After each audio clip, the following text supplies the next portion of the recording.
I love quilt guilds. I love the friendship, I love the sharing of skills, and I love the community initiatives. And their strengths come from the volunteers that lead them. And the same holds true for the Modern Quilt Guild, with volunteers from around the world. My next guest, Aleeda Crawley, is the current Modern Quilt Guild's board president, and whose superpower is helping people. We are talking about volunteering, how to direct your energies for good, and some good tips on how to avoid burnout. So grab your sewing and a cup of tea, and here's my interview with Aleeda Crawley.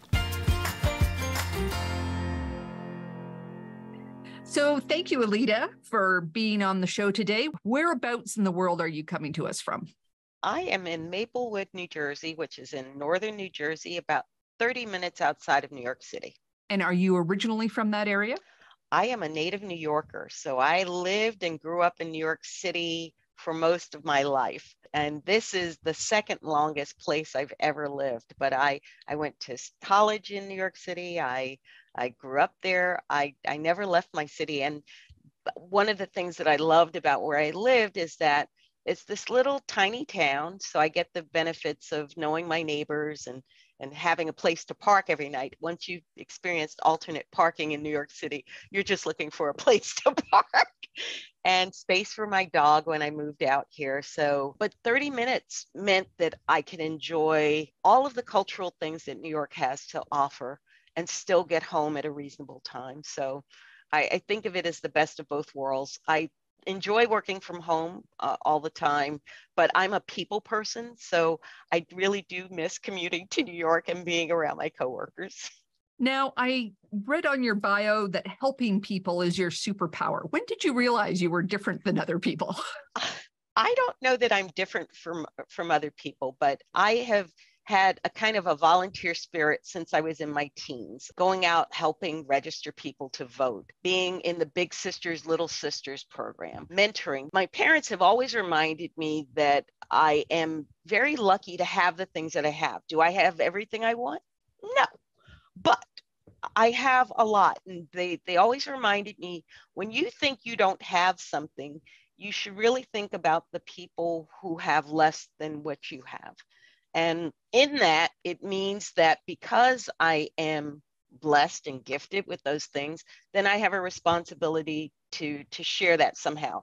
And it isn't always sharing what comes to me, but, just holding a door for somebody, letting somebody make a turn in front of you. There are little things that you can do that it sets kind of a chain off. I do one nice thing for you, you do one nice thing. And if we kept that chain going, it would just be such an awesome world. So I like to say helping is my superpower because it is the thing that comes to me naturally. And I am a serial volunteer. And that also is part of that helping. And I always tell people, it's like, you may not be able to do all the things, but you can do one thing. Maybe you can't do the newsletter for your guild, but you can proof it. Maybe you can't manage the website, but you might be able, again, to take photos. There's lots of ways to help. And it's about finding the ways to help. But I also consider myself a happy little hub in that one of the ways that I'm able to help people is connect them with people who can help them. I find that my volunteer things kind of cross over sometimes. And I love when that happens, that someone I know in one volunteer situation needs something that someone I know in another volunteer situation might be able to assist.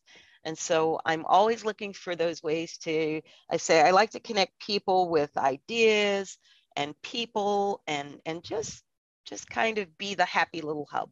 So when did you make your first quilt? So my first quilt was a panel, and it was long before I was quilting because I started sewing as a teenager, and I made clothes and I made pillows and curtains for my home, but I did not quilt until I was in, I guess that would be my 30s. I started quilting.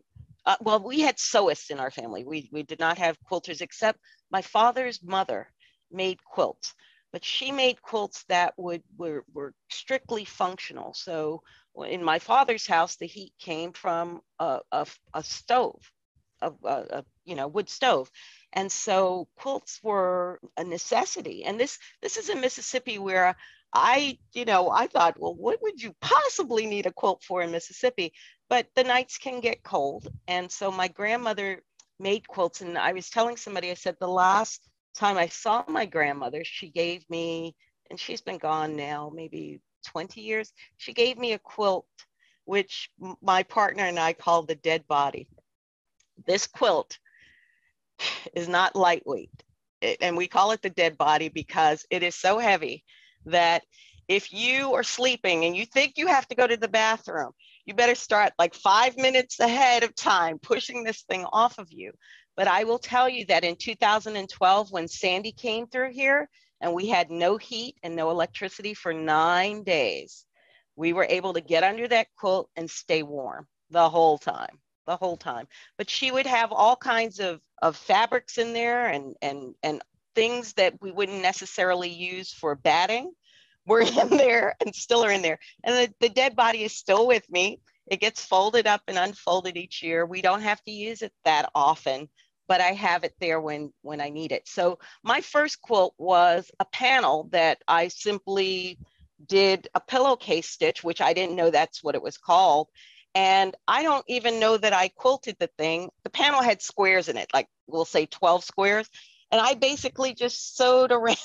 I didn't even know I was quilting. And I said, oh, okay. And then I began to see really traditional quilts and then art quilts at about the same time. And so I just got swept up and said, okay, I only have to sew a straight stitch. And at that point, it's like, I don't have to deal with curved seams, which was not quite the case, but a sleeve. And people would tell me, it's like, oh my goodness, drunkard's path. I'm like, drunkard's path. Have you ever done an inset sleeve? And so those kinds of things, I had some skills that helped me along and helped quilting be kind of a natural segue for me. So then when was it that you joined your first guild? So the first guild I joined was not the first guild I discovered. The first guild I discovered was an African-American guild in New York City, but I couldn't get in contact with them. And then I joined Empire Quilters in New York City. And so, and I'm still a member of both of those guilds. The second guild is Quilters of Color Quilt Guild of New York. And so those two guilds I'm still a member of for now close to 30 years. Crazy. How long did it take before you were on the executive of those guilds? I told you I'm a serial volunteer. And so I have had a lot of roles in both of those guilds. I've done program for one of them. I've been a quilt show chair for one of them. I've done trips for them. So I've had lots of different roles. And I think it was probably just only 2 or 3, it probably was 2 years before I had a role by myself. But again, it's like there are things that I could help do and I would help, but I would say it was 2 years before I had any title on those. But so do you have a guild where you just have excess of volunteers, or are you fighting to fill those positions every year? Oh, please. There's always, you're always fighting to fill the positions. And here's what I think. Again, people always think that they can't do the job. And my feeling is that you can do the job, but I can't expect you necessarily to do the job the way I did the job. When you own that, when you take on a role, then people should let you do the role, unless you're doing something that's detrimental. Then that's another thing. But, just because I didn't do it the way you did it, and I leave breadcrumbs behind. Here's the way, but you don't have to do it the way I did it. Because you're volunteering, I'm just happy that I don't have to do it. And so I think people underestimate whether they can take on these roles because they feel like they have to do exactly what the person before them did. And that's an unfair expectation, both for yourself and for the person who's left the role, because each person brings their own little creative spark. And you want that, because if it is the same old thing every year, people do get bored. Well, I also find that there's a worry amongst volunteers that they'll eventually have to stand up and talk to people in front of a crowd. And of course, there's a lot of people who rather have their fingernails removed than do that. And What we've been trying in our guild is, as you say, for people to take on a position as a group so they can divide up the various tasks within it. And just trying to, if somebody wants to do something, that's something the guild will do that year as an initiative. But if nobody shows up for that, well, then we let it go for a year. And it's interesting how people show up through the year. People will tell you what they want, and people will sign up for what they want. When I was the quilt show chair one time, I did it with a friend of mine, Betsy Vinegrad. And Betsy said, I will do this, but don't make me talk in front of anybody. And so I said, okay, that's fine. And then one time I couldn't make the meeting and Betsy had to talk. She says, I am not Aleeda. So I will tell you what I have. But she was fine. And again, we encourage people to sign up as a team, because that way there might be times of the year when one person is busier than the other. And having a team means that you get to know another person and you get to work on this project together. And I think, and that doubles the number of ideas that you'll have. So I like that idea of having, you know, co-chairs for everything. Yeah. Except treasurer. And even treasurer needs something. So when did you make a jump to the National MQG? So I joined the MQG early when they had chapters, but before they really had things solidified the way they do now. And Victoria Finley Wolf, who I knew from Empire Quilters, had said, hey, I'm thinking about starting a Modern Quilt Guild in New York City. Would you like to come? So maybe about 20 of us showed up at her house, and we continued to meet there for a while. And that group grew and grew till we couldn't, you know, really pack into her. And it's a loft. It was this beautiful loft. That's where I started with MQGs, with that group. But then knowing that we had this in New York City, but nothing in Northern New Jersey, another quilter, Raina Gilman, and I decided, they said, you know what, we like the vibe that we have in New York. Let's see if we can bring that to Jersey. And one of the things that I will say is that when we started our North Jersey Modern Quilt Guild, we welcomed everybody. It's like, at that time, there were these firm ideas of what modern was and wasn't. And that's morphed over time. But we always felt that, you know what, who am I to say it could be one element of your quilt that makes it modern and the rest would be considered traditional. But that doesn't make it not a modern quilt. And so Raina and I always said, you know, everybody is welcome. These are the things we would like to share. By that time, I had lots of quilting buddies in lots of different areas. And so we invited everybody we knew to come. And by this time, MQG had, you know, guidelines, had a way that you could become a chapter and use their 501c3 status. So those things were now in place, but they weren't in place when Victoria had set them up. And so they had decided, the New York City group decided not to become an official Modern Quilt Guild chapter, and they still are meeting as New York City Metro Mod Quilters. But that's where it started, from that MQG. But we thought we would bring an opening sense that no matter what your quilting style, come be inspired, hang out with some creative people. And that has worked really well for that guild as well. So when did you join the mothership? When did you start volunteering for the MQG? So I volunteered. I initially came in through what was then the Diversity, Equity, and Inclusion group. And I joined that group basically because there also was a perception that MQG was not diverse. And I knew from my guild that we were, and I knew from other guilds that we were. So it was about, how do we bubble this up and make sure that everybody understands, and what do we need to elevate the fact that diversity is a good thing within our organization. And so I joined that group and eventually became the chairperson. Just like everything, again, I didn't go from being a member to the board member. I found out information about how one little committee worked. and had an interest in joining that committee. And then once I joined that committee, I continued to volunteer and became chairperson of the committee. And because I was chairperson of the committee, it certainly made the work that I was doing on behalf of MQG more noticeable to the board. And so they invited me to join. It'll be 3 years ago in July that I was invited to join the board. And then again, working on the board and participating, then I was invited to put my name in as the new president. You get in where you fit in. First, you start out working with your local guild, and then find out if there's something going on in national that you can help.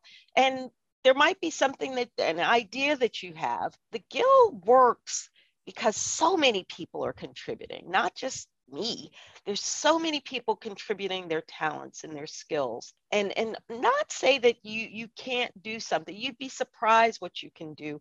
If you have this love of quilting, this love of sharing, then help make your guild better, help make MQG better. Join a committee locally, nationally. There are national committees that we have as well. That's kind of been the case. My term, I have 2 more years. 2025 will be the end of my presidency, and then July of 2026 will be the end of my board service. But it's not forever. There's a term limit. And so you can get in. It's not going to be, oh my goodness, I have to do this for the rest of my life. You get in, and then you step off, and then you see how else you can help. I know how long it takes to study, get feedback, and plan new initiatives. How much of your time is implementing new initiatives versus maintaining the initiatives that previous boards have done?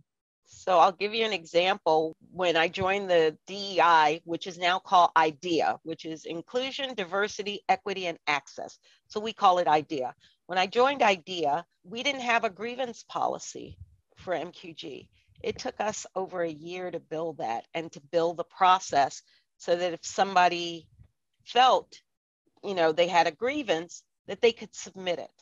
And that process, what gave me great joy is to see that process play out a few times, see people go through the steps, and then, have a resolution that worked. And so it is a lot harder to build those kinds of things because you need lots of input. And then you need some framework and say, okay, how can we make this work? Because MQG is very different in that we give guilds guidelines for operating, but every guild is unique and different. We need to find something that works for everybody. There are things that we want to do. There are education goals. That's the next big thing in terms of giving people leadership training, giving people conflict resolution training, giving people just the kinds of things that we think will help make a stronger local guild, which will then help make MQG national stronger. So it does take a long time because you have to have people who start the process, but getting that feedback and getting that input is the most important thing. Again, because we're not this monolith. There's different ways of operating, even from Canada to the United States. We have to take all of those things into account, and we try to. And I always say, I don't promise you that we'll always get everything right, but I do promise you that we're going to try, and where we see that something needs adjusting, we'll adjust and make it right. I know a lot of people think that's, making up these grievance policies and things like that are just overdone and unnecessary. But I know from my own experience, when those situations hit you as a volunteer on the executive, you are so darn happy that you have a framework to fall back on. It is, because the amount of time you would take discussing that particular issue, when you have a policy, you can say, these are the steps. This is how we're going to handle it. It's like a fire. Nobody's prepared for a fire to break out in their house. But if you know, it's like, I know where the fire extinguisher is. I know where I can get a pot of water. Then you can deal. Otherwise, you're running around and not getting things done. And we always want to try to be efficient. And that's one of the things that having these processes makes it efficient. And it means that everybody is running by the same rules. Because if you resolve something kind of ad hoc and you do it this way one time and this way the next time, that's not going to be fair. And so what we want is for everybody to be treated equally. And that's what that particular process, it offers me the confidence that somebody who comes and says and submits a grievance, I know what the process is. They know what the process is going forward because we make sure that they do. That's part of, you know, that first step. But we want to make sure that that's the same. I mean, when it comes to judging, the same thing. We are trying to make it really clear about how entries are judged and juried in the Quiltcon, because in the absence of saying this is how it happens, people make up all kinds of things about how things happen and how things get juried in and whatnot. Really, some of the things that I hear is like, what? You know, that's the same thing in terms of explaining to people, this is the judging process, from this is how the judges are selected to this is what they actually do to this is what we're looking for. All of those things will be explained in detail so that people can have a better sense that this is operating fair and everybody has a shot because everybody's looking at the same rules and playing on the same level playing field. So out of the workload for the MQG, how big a portion is running Quiltcon every year? For the board, minimal. And I will tell everybody this. Last year at Quiltcon, people kept coming up to me saying, this is such a great show. And I would tell them, go find a person in a purple shirt and thank them, because there is a staff, I think it's now 9, and I might be wrong, but there's a tiny, tiny little staff that puts together Quiltcon. And it's a miracle because we have learned to bring in other people. So now we have people who help us with setup, professionals. Now we have security. There's all kinds of things that have to happen in order for that show to go the way it does. And I compare it to a wedding. In a wedding, the bride and groom know everything that's going wrong. The caterer was late. The cake is not the flavor you want. They know all of that. The guests are there enjoying themselves and having a spectacular time, and they don't see anything. And that's how Quiltcon operates. But there's less than 10 people on a day-to-day basis who really make that happen, and not one of them sits on the board. What the board is there to do is really to support the operations of the organization and make it more efficient, make it better, connect people, bring things to the organization that will help it grow and expand and stay healthy. The one thing that we do, and I started this last year, is we have a little booth where, and I stole this from Reddit. Reddit has a session called Ask Me Anything, AMA. And you get people like Bill Gates, any famous people you can think of, and you get to ask them anything. There's nothing off limit. Oh, so I had started to say people think we have lots more. That perk, we pay for our own Quiltcon. We wind up working some part of it, either introducing people or being at this AMA desk. But we invite the members to come and ask us anything about Quiltcon. We'll give you an answer if we know it. We'll tell you we don't know it if we don't, and we'll find out. I had a ball last year just meeting people and hearing about their experiences with MQG. It was awesome. So how often does the board meet? We meet 6 times a year, every other month. Every other year, we have one offsite retreat. So we usually gather together because the only time we get to see each other may be at this biannual retreat or at Quiltcon. 2 of our members, one is from Canada, one is from England. And so, you know, it's hard for us to kind of get together on a regular basis, but we do try to make that effort to be together at Quiltcon for some time. We have a board dinner at Quiltcon, and then that retreat is where we are looking at strategies and kind of long-term planning. So other than the retreat and Quiltcon, is there any other travel that you have to do as a president? There isn't any. What has happened in the past is MQG has had shows in which our quilts were featured abroad, and then they have had board members travel with those quilts. That's the only other thing, but there's no other travel That's really involved. There's none scheduled, I should say. Nice. How often do you have to say no? Frequently. When I say no, I tell you why it's a no. And even at AMA, people were bringing ideas that I knew we couldn't execute. And I'm never going to give you the false hope. If there's a way, I can say, well, let's think about this. But if I know that something is not possible, I will say no. And I do have to say no to volunteering because I'm asked for to volunteer for other things. And so there's some things that I have to say no to simply because they are conflict of interest with my role within the MQG. And we have a pretty strict ethics policy in terms of what we can accept and what we cannot accept. So that's one reason that I have to say no. But also, in addition to my MQG volunteering, I am on the board at my church. I am on the board at Empire Quilts, and my plate is very full. So I do have to tell people no to specific requests. But as I said, if there is that one little thing that I can do or connect them with somebody else, happy to do that. So have you ever had to deal with burnout?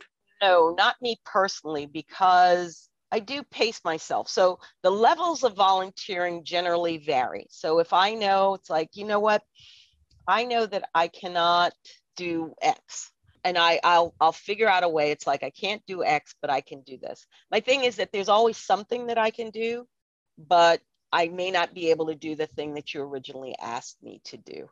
And I find that in doing that, it all gets done. But I really have to keep myself from that point. And the thing is that if these things give you joy, you don't think about the time you give, right? It's kind of fun time. And especially if you like the people that you're doing this with. I think that if we had a dysfunctional board, I would have been gone, because I have had to leave things where I said, you know what, I don't see the mission and the values kind of meshing with mine. So I have to leave. It really is when you can enjoy it and know that burnout happens, I think, when you think you have to do everything. You think you have to do things the way the person before did it, or you don't set yourselves time limits. I always know my presidency is going to end, right? I'll do what I can now, but I also know that there are things that I want to get done during my presidency, but there are things that I'm going to have to hand off to the next person. And having term limits, I will say, is so empowering. I used to work for the League of Women Voters, and I used to also work for a small software nonprofit that did election voter guides. And one of the things that I always felt, even for elected officials, that you need term limits, because otherwise people will get in and stay in. And because it's like, well, I've done this, even when they're burning out, even when they hate the job they're doing, even when, they don't care about the job. And that to me is so sad for you and sad for the people you're serving, because you're not doing it to your best ability. So I have term limits in all of my things. There's like, Lita has to leave. And then there's also a point at which, even after that, because I said the helping is the superpower, but it's not limitless. And I can say, I need a year sabbatical. Do not ask me to do anything for a year. And you put those boundaries there. And so, and you ask people to respect them. It's like, I'm on sabbatical. I do hear a lot about burnout.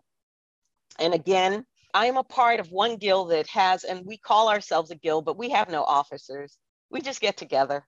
We sew on Tuesday nights, and then we get together 3-4 times a year. We take trips together, but there are no officers, and things get done. We get challenges done. We've organized things so that we can participate in a quilt show. So things will get done without you. And it's recognizing that I don't have to be the one to do it. Quiltcon was thriving before I got here. Quiltcon or MQG was thriving before I got here. MQG will thrive after me. And so that keeps me from attaching my own self to any particular thing that's going on. Have you set any goals for your term? Education. That's the big goal, because I think that by helping our leaders and helping people become leaders, helping them recognize how to bring up leaders, that will be a great legacy for me afterwards, to recognize how you can help people get along better, to recognize, how you build leaders from just regular members. Those things we can do. And those things will benefit MQG for long after my presidency. So education is really, really, really the top thing I would say at this point. The other thing is fundraising. Basically, our operating money comes from a single source, and that's Quiltcon. And we saw in 2020 and 2021 the risk in that. I love what UPCYCLE does with their little mini quilts and auctioning them off as a fundraiser. I love how they have lots of ways to get their members' work out into the world. Those are things that I want to focus on for my term. Do you have any time for quilting with all this volunteering going on? This year, I've had probably less time, and it has to do with like things that went on with the house and whatnot. But I think this year I've had less time. But normally, every Tuesday night, that little group that I told you has no officers or anything, we're just getting together and quilting. And what has happened is I have one volunteer thing, my church, that takes one of those Tuesdays away from me. Our community center is very nice in that they let us store our mats there, our rulers are there. There's an old Singer machine there, so that if you had to, we can do that. But it's the camaraderie. And then last week, I think I told you I went off to quilt camp. And the thing with quilt camp is I don't schedule anything around quilt camp. Nothing happens except I get up, I go to eat, I come back and sew. We go to lunch, we come back, we sew. We go to dinner, we come back, we sew. And so last week, I didn't get to go there because COVID until I was supposed to be there Wednesday, but I went Thursday night and I stayed up until 3 a.m. on Friday sewing. And Friday night, I stayed up until 2 a.m. So I mean, it's just coffee, matcha, whatever will keep me awake. And I also figured out what things I can do in that little bit of time. I don't think anybody gets to do as much quilting as they want, but I try to do something creative or inspirational daily. And that it might not be quilting, but I love to cook. I love making ice cream. I like creative people and creative things. And I like gardening. So everything gets in there. There are times when I quilt more and everything else gets shoved aside. So Do you put a label on your quilts? always, always, always, always, always, always. I was saying to somebody, I said, that label tells people that this was a gift of love. And it doesn't matter if it's a rag, that label will tell them this came from auntie, this came from grandma, this came from whoever. You need to label your quilts, because when people don't know the story of the quilt, the people who I give the quilt to, if they give it to somebody else, they may not know who I am, but it will say, this was made by Aleeda for some so-and-so, blah, blah, and a date. And at the very least, get a piece of muslin and a micron pen, right? Just who it's for, the date, a title. It doesn't have to be a fancy label. It does not have to be fancy.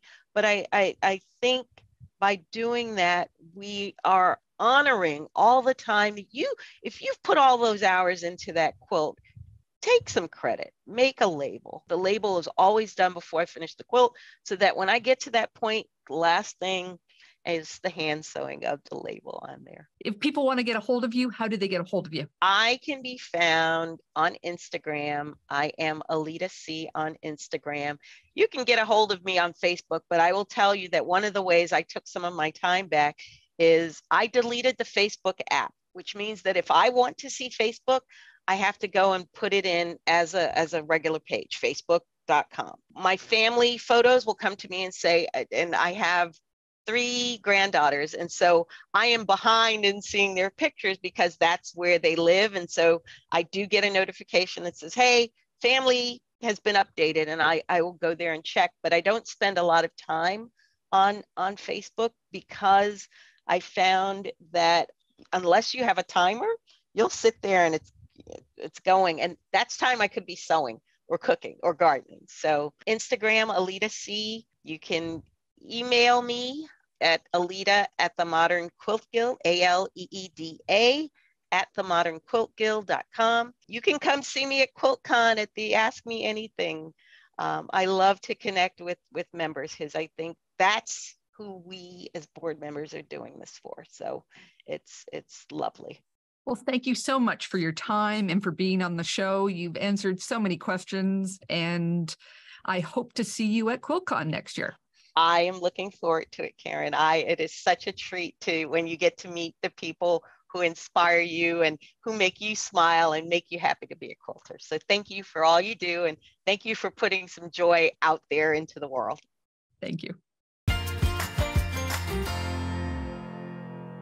I hope you enjoyed my interview with Aleeda Crawley. I hope she inspires you to volunteer in your community, in your quilt guild, or at the next Quiltcon. I'll have her contact information in the notes below. If you would like more information on the Modern Quilt Guild, finding a chapter in your region, or joining as an individual, I will put those links down there too. Registration to Quiltcon, which is in February 2024 in Raleigh, North Carolina, has just opened. I'm going again this year, and if you're not quite sure what it's about, I'll have a link to my Quiltcon playlist here. Next time you're in your sewing room, be sure to have Karen's Quilt Circle playing in the background. I have interviewed so many amazing, interesting people on this series. Let one inspire you. And if you haven't seen my latest video, Quilt As You Go, I'm going to put the link here too. Take care, and I'll see you next time.